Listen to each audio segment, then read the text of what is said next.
വണ്ടാഴി പഞ്ചായത്ത് തല കേരളോത്സവം സമാപിച്ചു. വണ്ടാഴി പഞ്ചായത്ത് കമ്മ്യൂണിറ്റി ഹാളിലാണ് സമാപന പരിപാടി നടത്തിയത്. സമാപന പരിപാടി ഉദ്ഘാടനം ചെയ്ത് സമ്മാനദാനം കെ ഡി പ്രസന്നൻ MLA നിർവഹിച്ചു. നിരവധി കേരളോത്സവത്തിന്റെ പരിപാടികളിൽ ഞാൻ പങ്കെടുക്കുന്നുണ്ട്. വളരെ വലിയ പങ്കാളിത്തമാണ് പൊതുവെ കേരളോത്സവത്തിൽ നമുക്ക് കാണാൻ കഴിയും. കലാകായിക മേഖലകളിൽ ആയിരക്കണക്കിന് വരുന്ന ഗ്രാമീണർ, അത് വിവിധ പ്രായപരിധിയിൽപ്പെട്ടവർ, എല്ലാ മേഖലകളിലും തങ്ങളുടെ ഔന്നത്യം ഉയർത്തിപ്പിടിക്കാൻ പരിശ്രമിക്കുന്നതിൻ്റെ കാഴ്ചയാണ് പലയിടത്തും.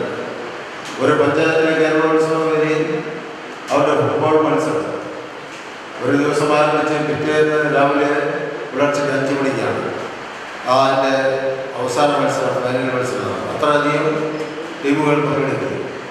ഫ്ലഡ്ലൈറ്റ് സ്റ്റേഡിയത്തിൽ തന്നെ ആ മത്സരം സംഘടിപ്പിക്കുകയും ഒക്കെ ചെയ്ത് ആയിരക്കണക്കിന് വരുന്ന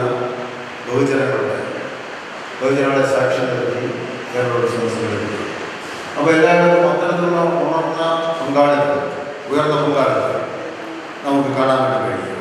ഇവിടെ സൂചിപ്പിക്കപ്പെട്ടതുപോലെ നെന്മാറ ബ്ലോക്കിൽ നമുക്ക് കുറേ കൂടി ആവേശത്തോടുകൂടി നമ്മുടെ ഗ്രാമത്തിലെ പഞ്ചായത്തിലെ മത്സരാർത്ഥികളെ പങ്കെടുപ്പിക്കാൻ കഴിയണം.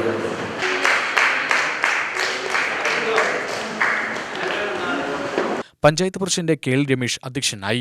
TM Sasi, P Sasikala, P Sasikumar, Binoy Kombara എന്നിവർ പ്രസംഗിച്ചു. S ഷക്കീർ സ്വാഗതവും JS ഉമർ ഫാറൂഖ് നന്ദിയും പറഞ്ഞു.